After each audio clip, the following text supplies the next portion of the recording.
నమస్తే. జాతీయ గ్రామీణ ఉపాధి హామీ పథకం, మహాత్మా గాంధీ జాతీయ గ్రామీణ ఉపాధి హామీ పథకం, ఇంగ్లీష్లో Mahatma Gandhi national employment guarantee scheme. ఇది ఒకప్పుడు 2005లో ఆనాడు కాంగ్రెస్ తీసుకొచ్చిన పథకం ఇది. సో ఇప్పుడు తాజాగా బీజేపీ ఎన్డీఏ గవర్నమెంట్ దీన్ని మార్చిపడేసింది, పేరు మార్చింది, గైడ్లైన్స్ కూడా మార్చింది. వికసిత్ భారత్ రోజ్గార్ ఆజీవికా హామీ మిషన్ గ్రామీణ్.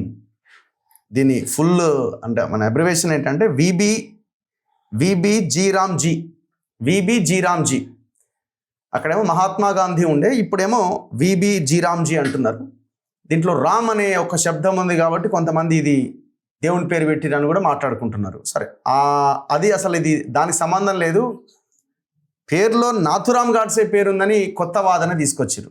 ఇప్పుడు ఎవరు? కాంగ్రెస్కి సంబంధించిన వాళ్ళు కొంతమంది. అందులో బెల్లయ్య నాయక్ గారు, నా ముందు కూర్చున్న కాంగ్రెస్ అధికార ప్రతినిధి అండ్ ట్రైకార్ చైర్మన్. నమస్తే బెల్లయ్య నాయక్ గారు.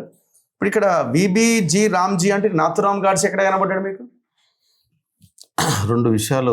మహాత్మా గాంధీ పేరు తీసి ఇంకో పేరు పెడితే నాథురామ్ గాడ్సే పేరు పెట్టినట్ట? మహాత్మా గాంధీ పేరు తీసేయాల్సిన అవసరమే వచ్చింది. రెండోది, పథకాన్ని పేరు మార్చలేదు, పథకాన్ని మార్చిండ్రు. రెండు అంశాలు అది మాట్లాడదాము. ఈ పేరు గురించి ఫస్ట్ మాట్లాడదాం. పేరు గురించి ఏంటంటే నాథురామ్ గాడ్సేను జీరామ్జీ అంటారు వాళ్ళు, ఆర్ఎస్ఎస్ వాళ్ళు. వాళ్ళ ప్రాక్టీస్లో నాథురామ్ను రామ్జీనే అంటారు వాళ్ళు. ఇప్పుడు నాథురామ్ గాడ్సేను రామ్జీ అంటారు వాళ్ళు ఇవాళ అదంతగానే రామ్జీదేవి పేరు తెచ్చుకొచ్చి పెడుతున్నట్టున్నటువంటి పరిస్థితి. సామాన్య జనానికి ఇది అర్థం కాదు. ఆర్ఎస్ఎస్లో పనిచేసిన వాళ్ళు తెలుసు. ఆర్ఎస్ఎస్ పాత ఆర్ఎస్ఎస్ వాళ్ళు వదిలిపెట్టడానికి పిలిచి అడుగు, వాళ్ళే చెప్పేస్తారు. దీన్ని జీరామ్జీ అంటారా? జీరామ్జీ అంటారని. కాబట్టి దేశద్రోహిని మహాత్మా గాంధీని చంపినటువంటి వాడి పేరుని తీసుకొచ్చి పథకానికి పెట్టడం అనేటటువంటిది భారతదేశ ప్రజలు క్షమించరు.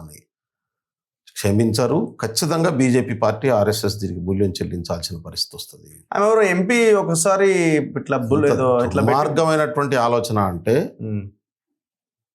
అసలు ఈ పథకం ఎందుకు వచ్చింది, దీని ప్రయోజనాలేంది, దీని లక్ష్యాలేంది, దీనివల్ల ప్రయోజనం పొందుతున్న వాళ్ళు ఎవరు, మార్చి ఏ వర్గాల కోసం ఇంకో కొత్త చట్టాన్ని తీసుకోరు. ఇప్పుడు గతంలో ఉన్న దాన్ని రద్దు చేసిర్రు. Mahatma Gandhi national employment scheme అనే దాన్ని రద్దు చేసి దాని దశలో ఇంకో కొత్త చట్టం చేశారు. పేరు మార్చలే, అసలు ఆ పాత చట్టాన్ని కంప్లీట్ రద్దు చేసిర్రు. సరే, ఇప్పుడు పేరు మార్చిన దాని వెనకాల కూడా కుట్ర ఉందా? ఎందుకు మహాత్మా గాంధీ పేరును తీసేయాల్సినటువంటి అవసరం ఏముంది? మహాత్మా గాంధీ పేరుతో ఉన్నటువంటి చట్టాన్ని రద్దు చేయాల్సిన అవసరం ఏముంది? దేనికోసం రద్దు చేసిండ్రు? ఏ ప్రయోజనాలు సాధించడం కోసం రద్దు చేసిండ్రు? ఎందుకంటే చాతుర్వర్ణ వ్యవస్థను రీఎస్టాబ్లిష్ చేసే పనిలో బీజేపీ, ఆర్ఎస్ఎస్ ఉంది.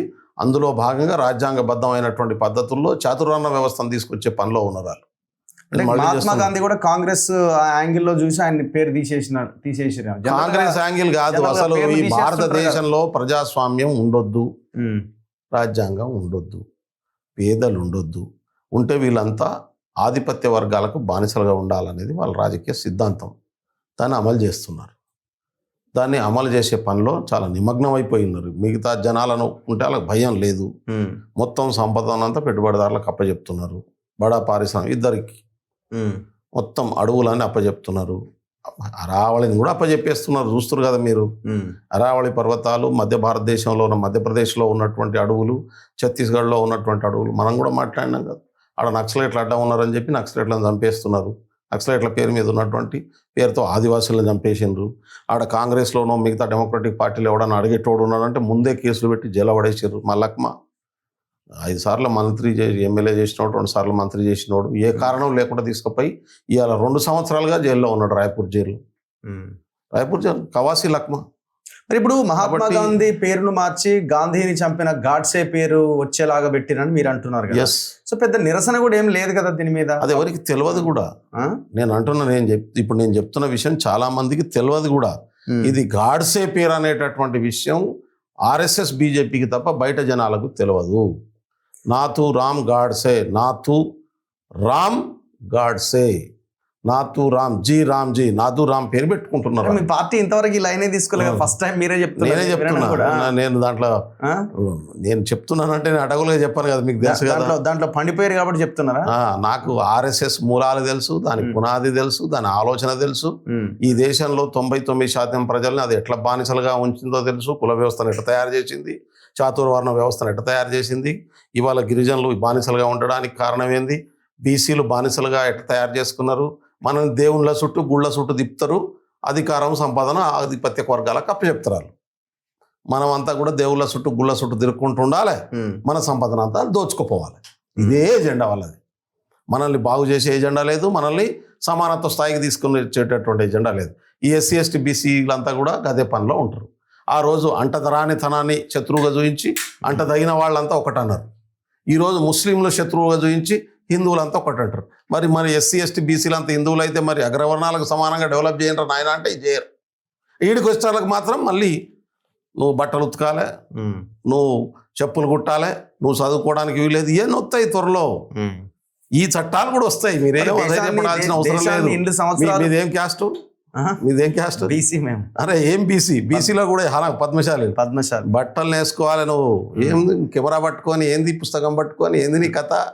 నువ్వు బట్టలు మాత్రమే నెయ్యాలే. అంటే ఇది మొత్తం ఈ దేశాన్ని పరిపాలించిందంతా కాంగ్రెస్ దాదాపు 50 ఏళ్ల పైన. మరి ఏం సాధించారు, ఏం మార్పు తీసుకొచ్చారు అనే ప్రశ్న మిమ్మల్ని కూడా అడుగుతారు కదా. కాంగ్రెస్ పార్టీ వర్గ వ్యవస్థని పెంచి పోషించిందా లేకపోతే లేకుండా చేయడానికి ప్రయత్నం చేసిందా? రఘు కెమెరా పట్టుకొని వచ్చి ఇక్కడ మాట్లాడుతున్నది కాంగ్రెస్ చేయబట్టే. బెల్లయ్య నాయక్ ఇక్కడ వచ్చి కూర్చొని నీ ముంగటికి ఇట్లా పెట్టుకొని తెల్ల చొక్కేసుకొని సంతకం పెట్టగలిగిన అక్షర జ్ఞానం నేర్చుకొని మాట్లాడుతున్నది కాంగ్రెస్ తీసుకొచ్చిన రాజ్యాంగం వల్లనే. అంతకుముందు రాజుల కాలంలో వీళ్ళే కదా రాజుల దగ్గర అంత ఉన్నది. బీసీలు చదువుకోవడానికి వీల్లేదు, ఎస్సీలు చదువుకోవడానికి వీల్లేదు, ఎస్టీలు చదువుకోవడానికి, ఇవాళ ఎస్సీ ఎస్టీలు అని మాట్లాడుతున్నాం. ఆ రోజు అంటరాని వాళ్ళు, అంటదగిన వాళ్ళు, బహుజన వర్గాలు వాళ్ళే కదా క్రియేట్ చేసింది. కాబట్టి సాకులోళ్ళు, మంగళోళ్ళు, కుమ్మరోళ్ళు, కమ్మరోళ్ళు వాళ్ళు ఆల్రెడీ వృత్తులు అలాట్ చేసారు. ఆ వృత్తుల్లో మనల్ని పెడతారు. మేమంతా ఆటవికులం, మేము మనుషులం కాదు. మీరు కనీసం మనుషులు, అంటదగిన మనుషులు మీరు. మేము అంటరాని మనుషులు ఇంకో రకం ఉన్నారు. అసలు ఆటవికులు జంతువులు, మనుషులు కానీ జంతువులలో మేము ఉన్నాం. కాబట్టి జంతువులలో మేము ఉన్నాం ఆ రోజు. ఈ రోజు కూడా మమ్మల్ని జంతువుల కాడికి తీసుకొచ్చేటటువంటి ప్రయత్నం చేస్తూ ఉన్నాం. రాజ్యాంగబద్ధంగా తీసుకొచ్చేటటువంటి ప్రయత్నం జరుగుతుంది.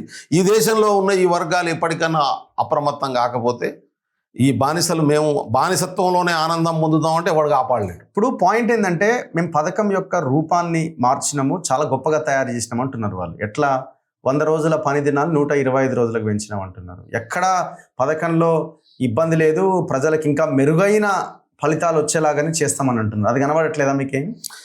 గారు దీనికంటే ముందు 2 అంశాలు చెప్పాలి నేను. ఉపాధి హామీ పథకాన్ని 2500లో తీసుకొచ్చినప్పుడు కాంగ్రెస్ పార్టీ ఏ లక్ష్యంతో తీసుకొచ్చింది? ఉపాధి ఎవరికి లేదు, పేదలకు ఉపాధి కల్పించాలన్నది, కూలీలకి ఉపాధి కల్పించాలి. భూమి లేనటువంటి వాళ్ళు, పని లేనటువంటి వాళ్లకు కనీసం సంవత్సరంలో 365 రోజుల రుణంలో 100 రోజులు అన్న పని దొరికితే ఆ పని గ్యారంటీ ఉంటే జీవించే హక్కు, రాజ్యాంగం ప్రకారం జీవించే హక్కు కలిసి ఉంటాడు, బానిసత్వం నుంచి బయటపడతారు అనే లక్ష్యంతో తీసుకున్నారు. ఈ పని లేని వాళ్ళు ఎవరు? మీ ఊర్లో కానీ నా ఊర్లో కానీ భూమి ఉన్నోళ్ళు పని లేనోడా, భూమి లేనోడు పని లేడా? భూమి ఉన్నాడు. భూమి ఉన్న వర్గాలేంటి, భూమి లేని వర్గాలేంటి? మనం ప్రశ్నించుకుందాం. నేను అంటున్నా, మా ఊరిది తీసుకున్నాను. నేను పక్క ఊరిది నాకు నేను చెప్పాను. మా ఊరు ధర్మరావుపేట, రామకృష్ణాపురం. అంతకుముందు మా రామల నాయక్ ఇంకో కిష్టయ్య కలిసి ఏర్పాటు చేసినటువంటి ఊరు. ఆ ధర్మరావుపేటలో బీసీలు ఉన్నారు, ఎస్సీలు ఉన్నారు, ఎస్టీలు ఉన్నారు, ఓసీలు కూడా ఉన్నారు. భూమి లేని ఓసీలు చాలా తక్కువ ఉంటారు. బీసీ కులాలలో మా దగ్గర పెద్ద భూస్వాములు ఎవరు లేరు. 100 ఎకరాల వాళ్ళు ఎవరు లేరు. 10 ఎకరాలు ఆ ఊరిని మేము పొందించినప్పటికీ మాకు కూడా తలా 2 ఎకరాలు, 1.5 ఎకరం, 3 ఎకరాలు, 4 ఎకరాలు ఇట్లా భూములు ఉన్నటువంటి పరిస్థితి ఉంది అన్ని కుటుంబాలకు. అస్సలే భూమి లేనటువంటి వాళ్ళని లెక్క పెడితే ఎక్కువ మంది వెళ్ళేది ఎస్సీలు.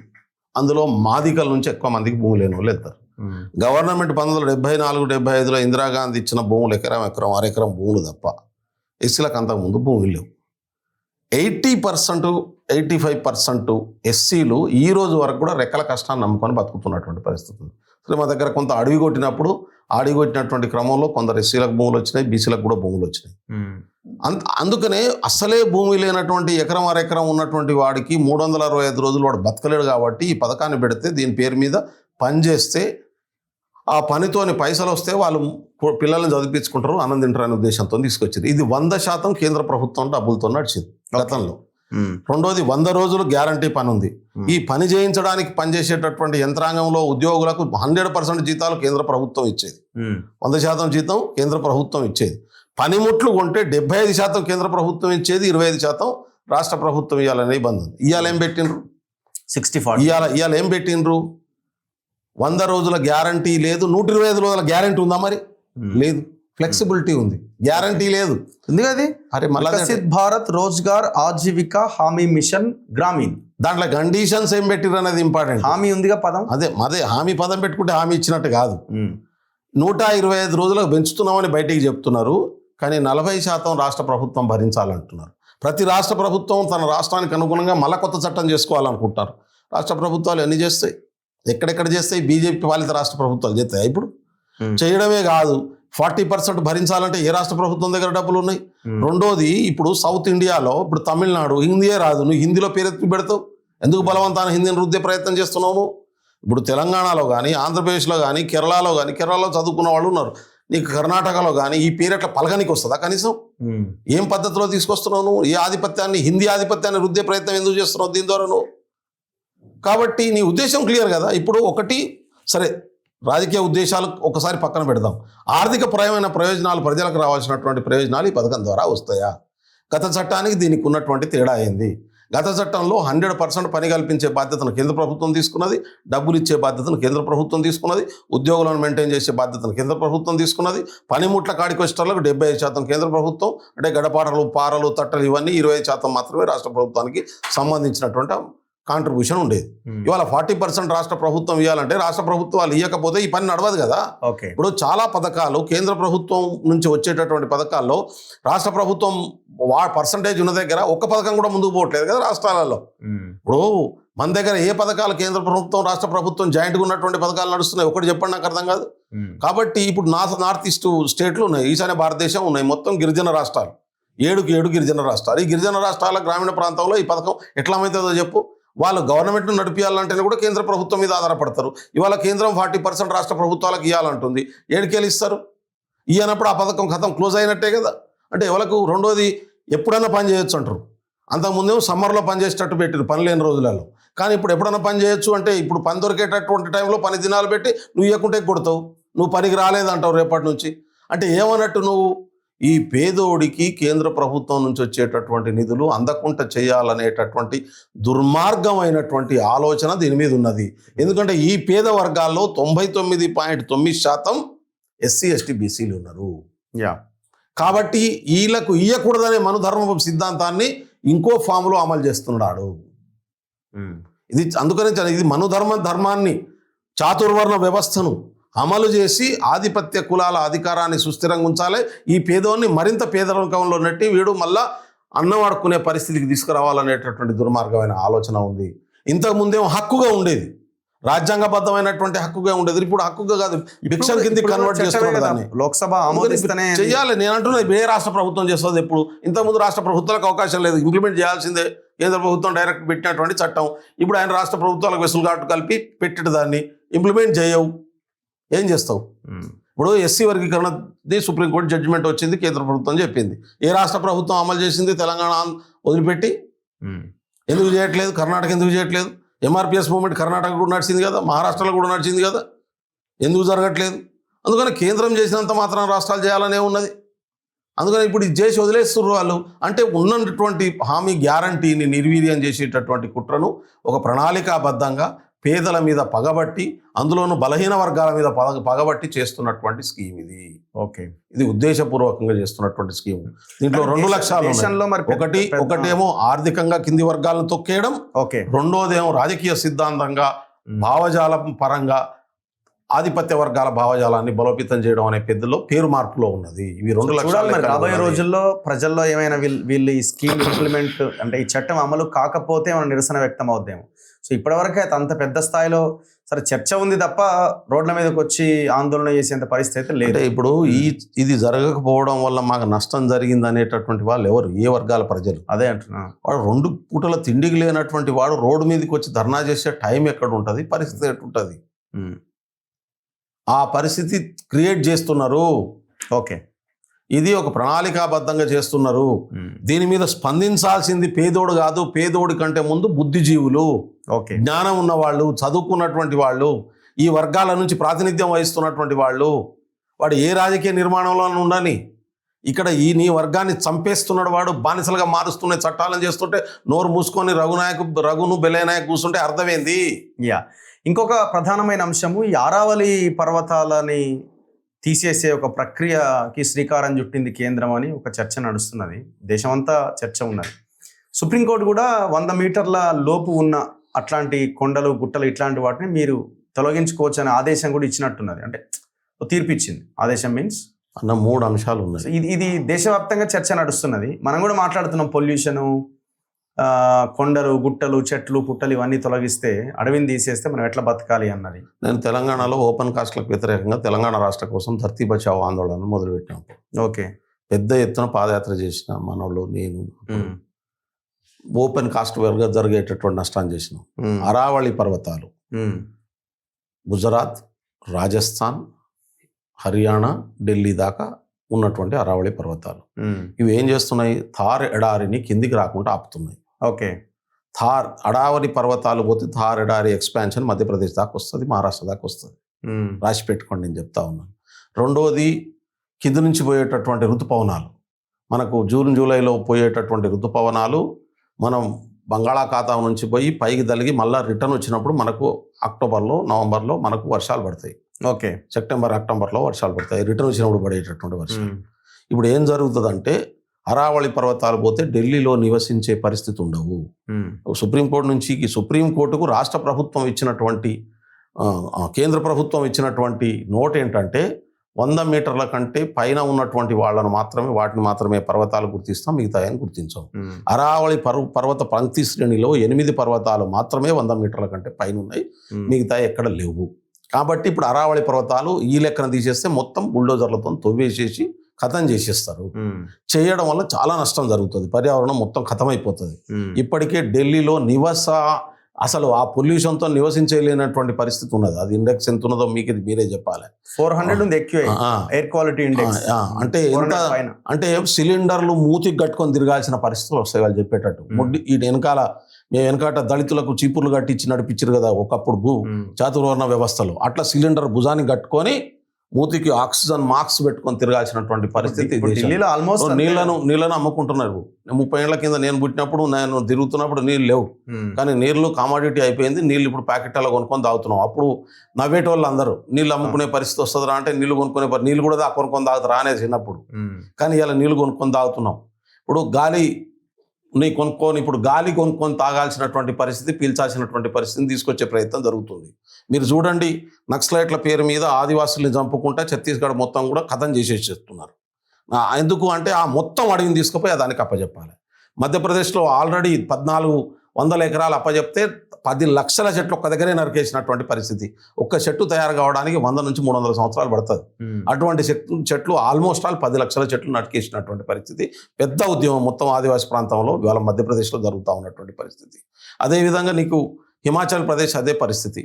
పక్కన ఇప్పుడు అరావళి పర్వతాలు. ఇది పోతే మధ్య భారతము, కింది ప్రాంతము, ఛత్తీస్గఢ్, పైన అరావళి. ఇది తీసేసినాక భారతదేశంలో అడవి ఎక్కడ మిగులుతుందో చెప్పు నాకు. ఇక ఇప్పుడు ఒకప్పుడు 34% అని చదువుతున్నాం, 21% ఉన్నాం, రేపు 5% పోతుంది. నేను అంటున్నా కదా, ఇక్కడ మొక్కలు నాటుతున్నాం.